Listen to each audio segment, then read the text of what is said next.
ఎన్నిసార్లు తిన్న బోర్ కొట్టని రెసిపీ ఏదైనా ఉందా అంటే అది పచ్చడేనండి. వారానికి 2 సార్లు పచ్చడి అయితే చేస్తుంటాను. దాంట్లో దోసకాయ పచ్చడి కంపల్సరీ చేస్తాను. చాలా అంటే చాలా ఇష్టం నాకు. మీలో ఎంతమందికి దోసకాయ పచ్చడి అంటే ఇష్టం కామెంట్లో అయితే చెప్పండి.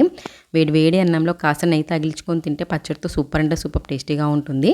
సింపుల్గా ఎలా చేసుకోవాలి చూపించేస్తాను. స్టవ్ వెలిగించి కడాయి పెట్టేసి 3 టేబుల్ స్పూన్స్ పల్లీలు సిమ్లోనే దొరగా ఫ్రై చేసుకున్న తర్వాత ఒక ప్లేట్లోకి తీసుకొని పక్కన ఉంచుకోవాలి.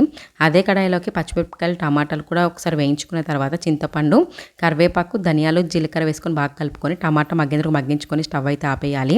మిక్సీ జార్లోకి పల్లీలు, ఉప్పు వేసేసుకొని గ్రైండ్ చేసుకున్న తర్వాత ఫ్రై చేసుకున్న పచ్చిమిర్చి, టమాటా కూడా వేసేసుకొని అలాగే వెల్లుల్లి రెబ్బలు కూడా వేసుకొని గ్రైండ్ చేసుకొని కట్ చేసుకున్న దోసకాయ ముక్కలు కూడా వేసేసుకొని ఒకసారి గ్రైండ్ చేసుకుంటే సరిపోతుంది. తర్వాత పచ్చని ఒక బౌల్లోకి వేసేసుకొని ఆవాలు, జీలకర్ర, కరివేపాకు, ఎండుమిర్చి తాలింపు పెట్టుకుంటే ఎంతో టేస్టీగా ఉండే దోసకాయ పచ్చడి అయితే రెడీ అయిపోయింది. చాలా అంటే చాలా టేస్టీగా ఉంటుంది. మీరు కూడా ట్రై చేసి ఎలా వచ్చిందో కామెంట్లో చెప్పండి. వీడియో నచ్చితే లైక్ చేయండి. బాయ్.